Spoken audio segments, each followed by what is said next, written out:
시편은 주님을 만난 사람들의 신앙 고백이요, 노래요, 기도입니다.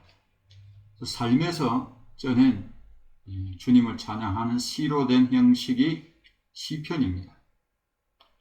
오늘 우리가 읽은 시편 51편의 1절 위에 보면은 표제어가 나옵니다. 이 표제어에 따르면 51편의 저자는 누굽니까? 다윗입니다. 인도자를 따라 부르는 노래라고 되어 있습니다.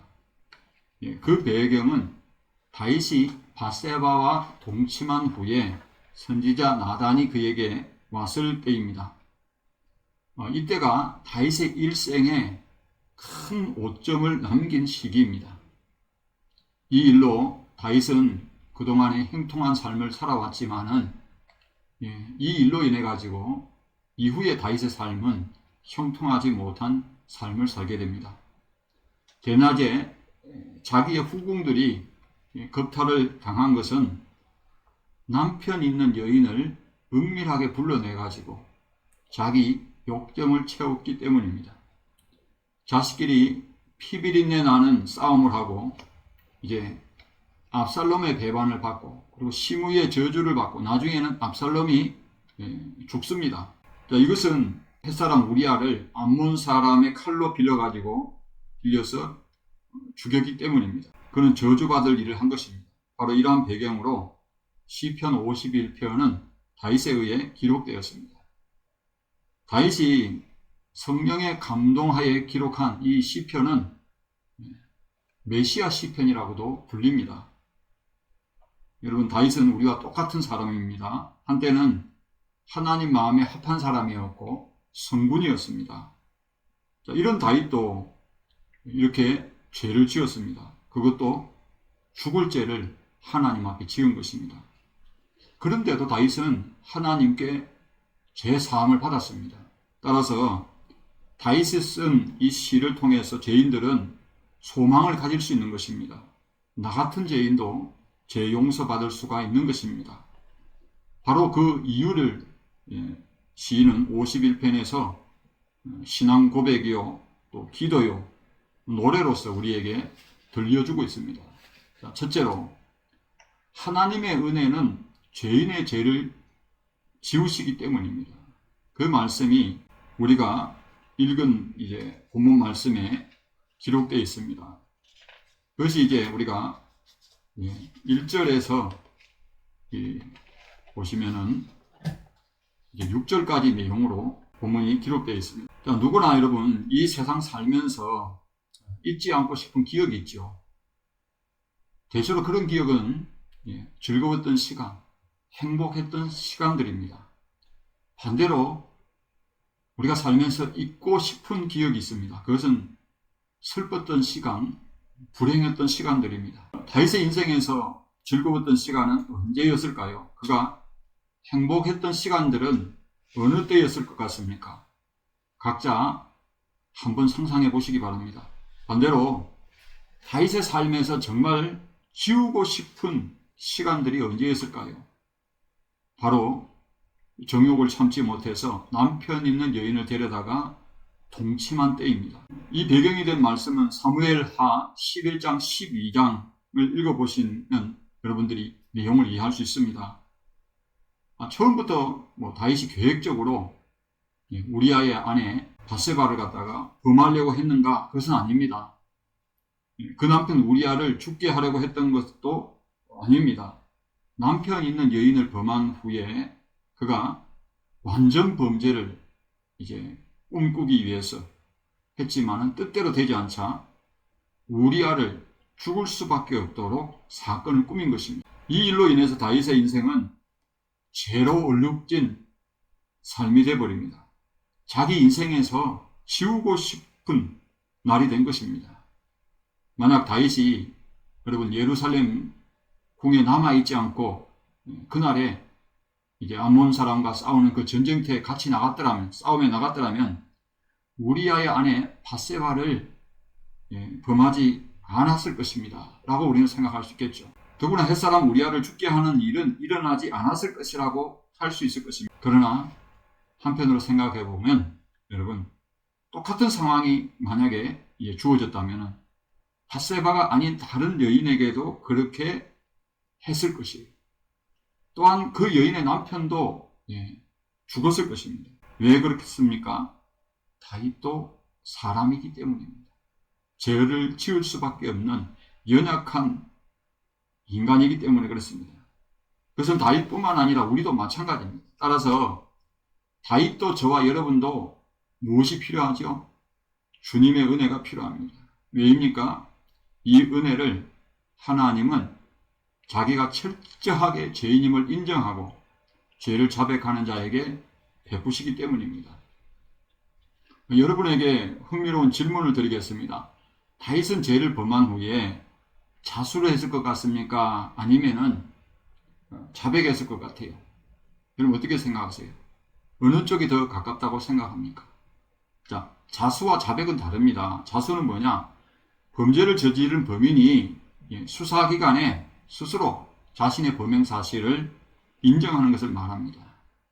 또 수사기관이 알기 전에 범인이 자발적으로 범죄 사실을 알리는데 만약 범죄가 발각된 다음에는 어떻게 했느냐? 신고를 합니다. 지명수배 받아도 체포되기 전에 자기를 잡아가라고 신고하는 것이 자수입니다. 자, 다윗의 경우는 어떻습니까? 수사기관이 없지만 하나님께서 사람을 보내서 왕의 죄를 추궁하고 심판을 대언하는 일을 맡긴 사람이 있습니다. 그가 누굽니까? 선지자 나단입니다. 그렇다면 다윗은 자기가 남편이 있는 여인을 동침한 후에 나단 선지자에게 찾아가서 내가 우발적으로 내 정욕을 참지 못해서 햇사람 우리아의 아내를 내가 범했노라고 그렇게 선지자에게 자기에게 알렸습니까? 자기 잘못을 알렸어요? 범죄를 알렸습니까? 아닙니다. 오히려 감추려 했고 완전 범죄를 시도했어요. 그래서 자기가 동침한 햇사람 우리아의 아내 밧세바가 임신했다는 사실을 알고 그 요압을 불러가지고 어떻게 합니까? 군대장관 요압을 불러서 햇사람 우리아를 자기에게로 데려오라는 거예요. 밧세바와 동침하게 해가지고 완전 범죄를 시도했죠. 그렇지만 그게 뜻대로 안 됐어요. 그래서 이제는 요압을 요압을 시켜서 이제 우리아를 최전방에서 싸우는 때, 자, 군사들과 요압은 이제 우리아와 함께 싸우고 있는데 뒤로 물러나라는 거예요. 우리아만 놔두고. 그럼 어떻게 돼요? 당연히 햇사람 우리아는 화살바지가 되는 거죠. 그렇게 해서 죽이라는 거예요. 누가? 다윗이 그렇게 시켰습니다. 나중에 다윗은 우리아가 죽었다는 말을 듣고 회심의 미소를 짓습니다. 하나님은 다윗의 이 모든 악행을 처음부터 끝까지 지켜보고 계셨습니다. 자신은 은밀하게 행했지만은 그래서 왕 외에는 누구도 알지 못하겠지만은 하나님은 속일 수가 없었습니다. 오늘 우리는 어떻습니까? 여러분 왕이 백성 중에 남편이 있는 여인을 데려다가 동침하는 것은 그 당시에는 왕의 권한이에요. 잘못도 허물도 죄가 아닙니다. 비난받지도 않아요. 그냥 왕이 그렇죠. 다 모든 사람들이 왕의 신하니까 왕보다 높은 사람이 없잖아요. 그러나 왕보다 높이 계시고 높은 보좌에 앉아 계시는 분이 계시죠. 그분은 인자와 많은 긍휼을 가지고 계십니다.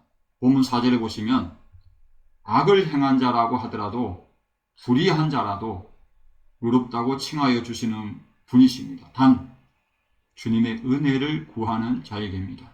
왜냐하면 주님의 인자와 많은 긍휼은 우리가 지은 죄를 지워 주시기 때문입니다. 그것이 오늘 본문의 말씀에 나와 있잖아요. 하나님의 주의 인자를 따라 내게 은혜를 베푸시며 주의 많은 긍휼을 따라 내 죄악을 지워 주소서. 그럼 다윗이 5절에서 무엇이라고 자백하고 기도하고 노래합니까? 자기는 모친이 죄 중에서 잉태하였고 죄악 중에 출생했다고 말합니다. 그래서 죄로부터 자유로운 자가 아니라 죄악에 둘러싸여서 언제 어느 때든지 똑같은 상황이 주어진다면 또다시 유혹받고 넘어질 수밖에 없는 연약한 죄인이라는 것을 자백하고 있어요. 따라서 다윗뿐만 아니라 저와 여러분에게도 주님의 은혜가 필요합니다.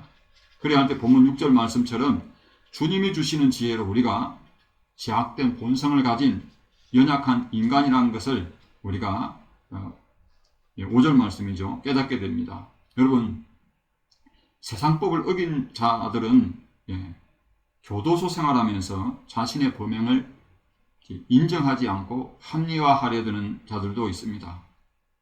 그러나 다윗은 하나님께서 마련해 놓으신 교도소 생활을 하면서, 그 교도소 생활이 어떤 생활이에요?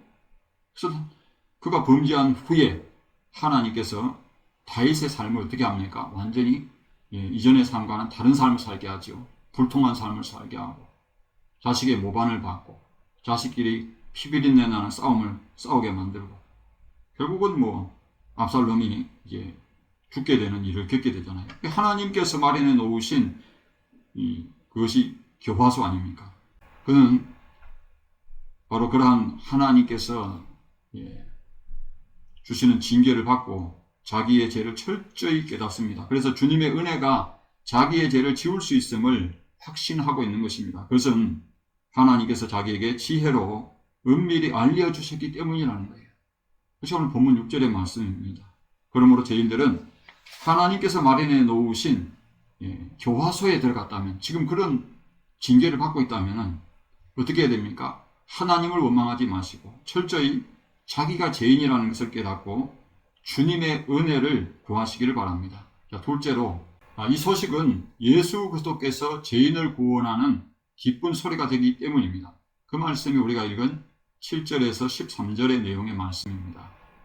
자, 시편 51편이 메시아 곧 하나님의 아들 예수 그리스도와 관련된 시편이라고 하는 것은 본문 7절 말씀, 8절 말씀 때문입니다. 학자 중에는 이 시편이 메시아 시편과 연결 짓는 것을 반대하는 분도 있어요. 그러나 본문 7절에 보시면은, 자, 우슬초로 나를 정결하게 하소서, 또 8절 말씀에 보시면 주께서 꺾으신 뼈들도 즐거워하게 하소서라는 말씀을 우리가 대하게 되는데, 어떻습니까?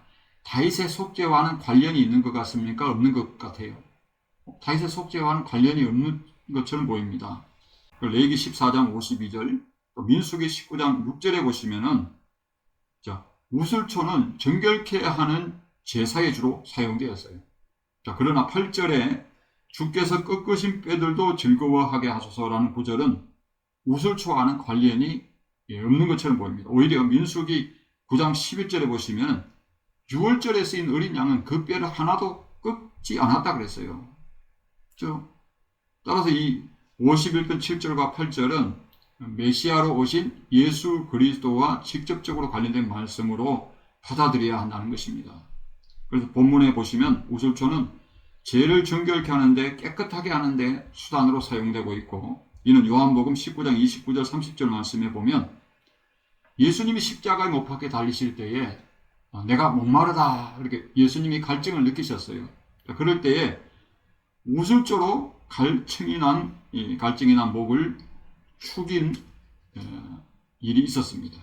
그리고 요한복음 19장 31절 32절에 보시면은, 자, 유대인들이 빌라도에게 유월절 예비일이기 때문에, 그렇죠, 십자가에 못 박혀 이제 달리신 날, 그날이 유월절 예비일인데 이것을 다음 날에도 세워두게 되면 어떻게 합니까? 큰 안식일이기 때문에 이 시체들을 이제 치워달라고 하는 거예요. 그러면 어떻게 합니까? 죄인들의 다리를 꺾어가지고 죽었는지 살았는지를 이제 알게 하는 거예요. 근데 예수님을 보니까 예수님이 돌아가셨잖아요. 그래서 그 뼈를 하나도 꺾질 않았어요. 그런데 두 죄수는 어떻게 합니까? 달린 행악자는 뼈를 꺾습니다. 그렇죠. 그래서 여기 시편 51편 8절에서 말씀하는 주께서 꺾으신 뼈들은 바로 십자가에 달린 행악자들과 같은 죄인들을 이제 상징합니다. 그렇다고 한다면 이 소식이 어떻게 죄인을 구원하는 기쁜 소리가 됩니까? 본문 9절 말씀해 보시면 그것은 주님의 진노로부터 가려주기 때문에 그래요. 다윗은 주의 얼굴을 내 죄에서 돌이키시고라고 말씀하고 내 모든 죄악을 지워달라고 합니다. 자, 주님은 인자와 많은 긍휼을 가지고 계시지만은 죄인을 향해서는 어떻게 하십니까? 진노하세요. 그 진노는 여러분, 불이 여호와 앞에서 나와서 죄인을 불살라 버린 일도 있었습니다. 레위기 10장 1절에 보시면 아론의 아들 나답과 아비후가 하나님께서 명령하시지 않은 다른 불을 들이다가 어떻게 됐어요? 분향하다가 그 불이 여호와 앞에서 나와서 그들을 삼킴에 그들이 여호와 앞에서 죽은 일이 있습니다. 이처럼 하나님께서 진노하시면 무섭습니다. 그러나 예수 그리스도의 속죄의 피 흘리심을 통해서 그를 믿는 자에게는 하나님의 진노로부터 우리를 가려줍니다. 그래서 여러분 언약궤에 보면은 이제 시온자라 해가지고 언약궤를 이제 가리고 있잖아요. 천사의 모습을 한 그런 두 날개를 이렇게 가려주고 있는데 바로 예수 그리스도의 속죄의 피 흘리심을 통해서 하나님의 진노로부터 가려주는 것을 뜻하죠. 유월절 어린 양 대신 예수 그리스도의 피가 애굽의 장자를 치신 하나님의 진노가 넘어가게 한 것처럼 유월되게 하신 겁니다. 그리고 이 소식이 예수 그리스도가 죄인을 구원하는 기쁜 소리가 되는 것은 바로 죄인이 성령으로 거듭날 것이기 때문에 그래요. 본문 10절 말씀해 보시면 다윗은 하나님의 내 속에 정한 마음을 어떻게 하시고요? 창조하시고 내 안에 정직한 영을 새롭게 하소서라고 말씀하고 있습니다. 어떤 분은 죄인을 구원하시는 예수 그리스도의 은혜가 속죄하심이 있지만은 거듭해서 짓는 죄를 지우지 못한다고 그렇게 말하는 분들이 있습니다. 그러나 이는 여러분 속죄하심 이후에 죄인에게 일어날 변화를 과소평가하고 있기 때문에 다윗은 이 모든 일을 하시는 분이 누구라고 말씀하고 있어요? 11절에 성령 하나님이시라는 것을 밝히고 있어요. 나를 주 앞에서 쫓아내지 마시며 주의 성령을 내게서 거두지 마소서. 다윗의 이 말은 바꿔 말하면은 성령이 자기에게서 떠나가면 어떻게 된다는 거예요? 거듭해서 자기는 죄를 지을 수밖에 없다고 말하는 거예요. 반대로 성령이 자기 안에 계시면 어떻다는 거예요? 그가 거듭해서 동일한 죄를 짓지 않는다는 거예요. 왜? 하나님이 내 속에 정결한 마음을 창조하시고 내 안에 정직한 영을 새롭게 하기 때문에 그렇다는 거예요. 성령 하나님이 그렇다는 거예요. 그러나 자기가 같은 죄를 거듭해서 짓지 않을 수 있는 것은 그렇죠? 내 안에 성령 하나님의 거룩하게 하시는 사역이 있음을 말씀하고 있는 거예요. 다윗도 저와 여러분도 여러분 이성과 물질과 명예와 이 세상 정욕, 자랑, 욕심에 자유로울 수가 없어요. 그러나 같은 죄를 거듭해서 짓지 않게 되는 것은 예수 그리스도의 그 속죄하심이 죄를 속죄하는 것으로 끝나지 않고 성령을 우리에게 보내주심으로 말미암아 우리를 거룩하게 하시기 때문입니다. 여러분 날마다 거듭해서 죄 짓는 그리스도인에게 구원의 기쁨과 감사가 넘쳐날까요? 아니면 반대로 날마다 죄를 이기고 사는 그리스도인에게 구원의 기쁨과 감사가 넘쳐날까요? 당연한 질문을 한다고 할 겁니다. 그래서 다윗은 본문 12절 13절 말씀을 보시면 자기 같은 죄인이 구원의 즐거움이 회복되면 죄인들에게 구원의 기쁜 소식을 전파해서 그들이 주께로 돌아올 것이라고 확신하고 있어요. 그러므로 누가 죄인들에게 구원의 기쁜 소식을 확신 있게 전파할 수 있습니까? 누가 죄인들에게 주님의 도를 가르칠 수 있습니까? 그것은 구원의 즐거움이 회복된 자가 할 수 있다는 거예요. 그런데 날마다 거듭해서 죄 짓는 자가 어찌 구원의 즐거움이 회복된 자라고 할 수 있겠습니까? 성령을 의지하고 날마다 성령과 동행하며 성령의 인도를 받으며 죄를 이기고 사는 자가 아니고 누구겠습니까? 구원의 즐거움은 여러분 입이 먼저 말하기 전에 얼굴을 보면 알잖아요. 사람이 내가 나 성낸다 그렇게 말합니까? 얼굴부터 표정부터 일그러집니다. 내가 슬프다 말하기 전에 얼굴부터 보면 그 사람이 슬퍼요. 얼굴에 다 쓰여 있습니다. 자, 그런데 예수 믿는 사람의 얼굴에 기쁨이 없고 근심이 가득 차 있다면 누가 그런 자의 삶에 예수님이 죄인을 구원하시는 기쁜 소식이라고 믿겠습니까? 구원의 즐거움이 회복된 사람의 얼굴은 늘 기쁨으로 가득 차 있습니다. 입술에는 찬양이 절로 나오고 감사가 절로 나옵니다. 구원의 즐거움이 회복된 사람은 비록 환경이 척박하고 황무지와 같은 그런 삶을 살지만은 이 세상에 소망을 두고 살지 않기 때문에 하나님을 원망하거나 불평하지 않습니다. 왜냐하면 구원보다도 더 감락하고 더 가치 있는 것이 없어요. 아니, 값으로도 가치로도 비교할 수 있는 것이 이 세상에는 없기 때문입니다. 세상이 줄 수 없는 것이기 때문입니다. 그러므로 구원의 즐거움을 회복하시는 저와 여러분이 되시기를 주님의 이름으로 축복합니다. 셋째로, 따라서 구원의 즐거움이 회복되기를 원한다면 상하고 통회하는 마음으로 주님 앞에 나오시기를 바랍니다. 그래서 그 말씀이 오늘 본문 14절에서 19절 말씀입니다. 자, 여러분 어떻게 생각합니까? 남의 물건, 남의 소유를 탐내거나 훔쳐 빼앗는 그 일을 한 사람이 상하고 통회하는 마음으로 주님께 나간다면 제사함을 받을 수 있을까요?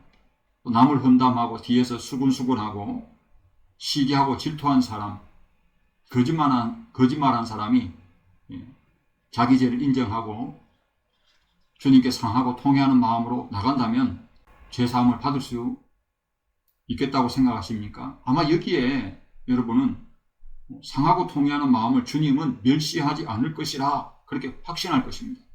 자, 그렇다면 사람을 죽인 자도 용서받을 수 있을까요? 정말 상하고 통회하는 마음으로 진정으로 회개하면 죄를 용서받을 수 있을까요? 분명 이 세상 법으로는 그런 사람은 법이 정한 형량에 따라서 형벌에 따라서 처벌을 받을 것입니다. 그렇다면 하나님은 어떠실까요? 오늘 본문에 보니까 피 흘린 죄인이라도 하나님께서는 건져 주실 것을 그렇게 우리가 알 수가 있어요. 건져 주시는 것을. 본문 14절 말씀 보시기 바랍니다. 하나님이여, 나의 구원의 하나님이여, 피 흘린 죄에서 나를 건지소서. 내 혀가 주의 의를 높이 노래하리이다. 자, 다윗의 이와 같은 노래는 분명 살인죄를 지은 죄인도 하나님께서 구원을 베풀어 주시는 것임을 알 수가 있어요. 게다가 다윗은 자기가 햇사람 우리아를 죽게 해놓고 오히려 자기 혀로 입술로 말입니다.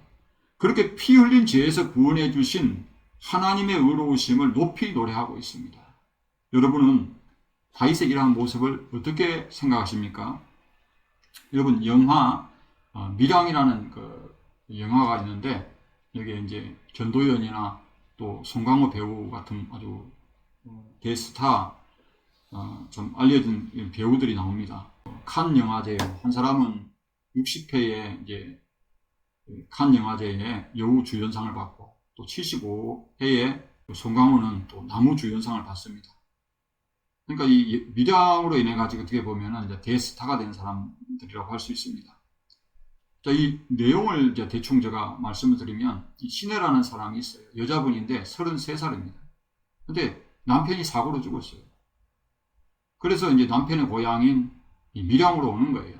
밀양으로 와가지고 이제 카센터 이게 송강호 역인 그 종찬이라는 사람을 만나게 되고, 그런데 이제 그렇지 않아도 참 남편 없이 이제 좀 어떻게든 살아보려고 왔는데 이 준이라는 이 아들이 어린 아들이 유괴범에 의해서 살해를 당하지요. 그런데 참 살아갈 길이 막막하다가 그렇게 뭐 인생을 어떻게 보면 참 비참한 그런 삶을 이제 사는 여인이지만은 신앙을 갖게 됩니다. 기독교 신앙을 갖게 되고 교회를 나가게 돼요. 그리고 자기 이제 생일날 잔치를 이제 생일 잔치 때에 자기가 어떤 이벤트를 계획합니다. 어떤 기획을 하냐면 그 유괴범 아들을 죽인 살인범을 내가 용서하겠다. 교도소를 찾아갑니다. 근데 교도소를 찾아가서 이제 하나님의 사랑을 전하러 왔다고 이야기를 하면서 이렇게 하는데 그 사람이 너무 편해 보여요.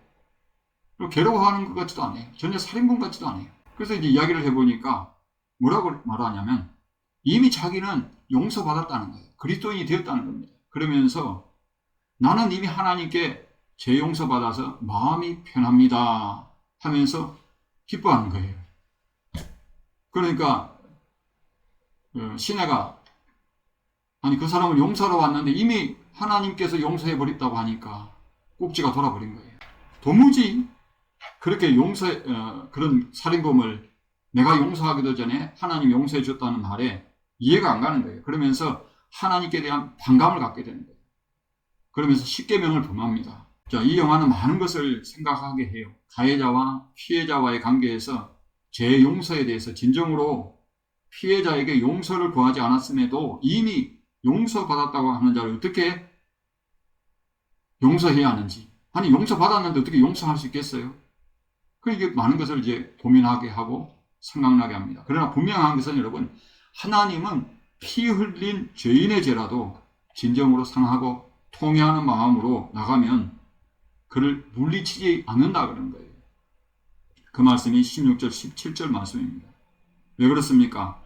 우리가 보기에는 그가 진정으로 회개한 것처럼 안 보이지만은 하나님은 그가 상하고 통회하는 마음으로 진정으로 회개했다면은 하나님은 그 살인자라도 구원의 즐거움을 베푸신다는 거예요. 그래서 수많은 죄인을 또 죽게로 돌아오게 할 수도 있습니다. 실제로 있었던 사건이 1963년도에 일어난 사건입니다. 현역 장교 이덕주 중령을 포함한 일가족 6명을 그것도 도끼로 죽인 사람이 있었어요. 그 당시에 나이가 이제 고재봉 씨인데 나이가 27세예요. 그래서 희대의 살인마라는 별명이 붙은 사람입니다. 1109 야포단 소속 상병이었어요. 그런데 그가 교도소에서 전도를 받고 사형장의 이슬로 돌아가기 전까지 무려 몇 사람을 전도해가지고 주님 앞에 인도한 줄 아십니까? 1800명이라고 해요. 누가 그 살인마가 그렇게 참 변화돼가지고, 그렇죠? 구원의 즐거움을 회복해서 범죄자들을 죽게로 인도할 줄 누가 알았겠어요? 여러분, 기독교 외에 다른 종교를 보면요, 사람들은 자기의 죄악을 행한 것에 대해서 어떻게 합니까? 신을 달랠 수 있다고 그렇게 생각해요. 그래서 죄값을 치르기 위해서 어떻게 합니까? 선을 베풉니다. 공덕을 쌓습니다. 다윗은 본문 16절에 보시면 죄인이 그런 식으로 하나님을 달랠 수 있다는 것을 경고하고 있어요. 하나님이 정말 죄인에게 원하시는 것은 뭐냐? 제사도 그가 드리는 번제물도 아니라고 말씀하고 있습니다. 그가 자기 중심으로 죄로 인해 가지고 상한 마음, 그 금이간 마음을 하나님께 토로하는 것을 원하신다는 거예요. 하나도 숨기지 않고 다 진실로 토해내는 것을 하나님은 원하십니다. 그리할 때에 하나님께서는 그의 마음을 아시고 은혜를 베풀어 주신다고 말씀하고 있습니다. 하나님께서는 살인자도 용서하시는데 우리는 내게 잘못한 자에 대해서 왜 용서하지 않습니까? 내 허물은 틸끌처럼 보이고 다른 사람의 허물은 대들보처럼 크게 보이기 때문에 그렇습니다. 한번 생각해 보시기 바랍니다. 우리는 예수님을 죽인 자가 대제사장, 장로들, 서기관과 바리새인들, 유대 종교 지도자들이라고 또 유대인들이라고 우리가 생각하겠지만은, 예수님을 돌아가게 하신 이유는 뭡니까? 바로 나 때문에 그렇잖아요. 내 죄 때문에. 나와 같은 죄인의 죄를 속죄하여 주시기 위해서 하나님의 어린 양으로서 속죄 제물이 되게 하신 거 아닙니까? 예수님은 자기 목숨을 누구를 위해 내주셨어요? 나를 위해서 내주신 거예요. 여러분을 위해서 내주신 겁니다. 그래서 예수님을 죽인 자는 유대 종교 지도자들이 아니에요. 바로 저와 여러분이 예수님을 십자가에 못 박혀 달려 죽게 한 겁니다. 그러니까 다윗만 살인자가 아니라, 고재봉만 살인자가 아니라 누구도 살인자예요? 나도 살인자예요. 그뿐만 아니라 사람만 죽이지 않았을 뿐 우리는 마음속으로 몇 번이고 사람을 어떻게 합니까? 죽입니다. 미워합니다. 미워하는 것도 살인죄에 해당하는 거예요. 그러면 왜 미워하겠어요? 용서하지 않으니까요. 그러면 용서하지 않은 것도 무엇에 해당되는 거예요? 살인죄에 해당됩니다. 따라서 다윗은 이어지는 말씀 18절 19절에서 개인이 회개함으로 구원의 즐거움이 회복되는 것은 곧 공동체를 회복할 수 있음을 말씀하고 있어요. 자, 다윗의 범죄로 결국은 이스라엘이 큰 위기에 빠지게 되고 국가적인 위기에 빠지게 되고 원수의 비방거리가 되었잖아요. 하지만 그가 회개함으로 상하고 통회하는 마음으로 주께 나아갔을 때에 하나님은 그의 죄를 용서해 주셨어요. 그래서 다시 시온을 향한 주님의 선하심이 베풀어질 것이에요. 무너진 예루살렘이 수축될 것입니다. 여기 예루살렘 성을 쌓으소서, 그 말이 예루살렘이 수축하는 것은 파괴돼 가지고 수축되는 것이 아니라 다윗의 범죄로 하나님께 드려지는 제단이 더러워졌는데, 저는 하나님이 제사와 번제를 받지 않으셨지만 이제 그가 구원의 즐거움이 회복됨으로 인해 의로운 제사와 번제와 온전한 번제를 하나님이 기뻐하신다는 거예요. 그럴 때 받지 않으셨던 수소를 주의 제단에 드릴 수 있음을 말씀하고 있습니다. 그렇습니다. 그리스도인 한 사람 한 사람이 구원의 즐거움을 회복하고 하나님과의 관계가 회복되는 것은 이 나라를 제사장 나라가 되게 하며 하나님께 의로운 예배와 예물로 온전한 예배를 드리는 것입니다. 그때 주님은 우리 예배를 기쁘게 받으시고요, 우리가 드리는 헌물을 기쁘게 받으시고 위기에 빠진 나라를 구원해 줄 것이며 제2의 예루살렘이 되게 하실 것을 믿으시기를 바랍니다.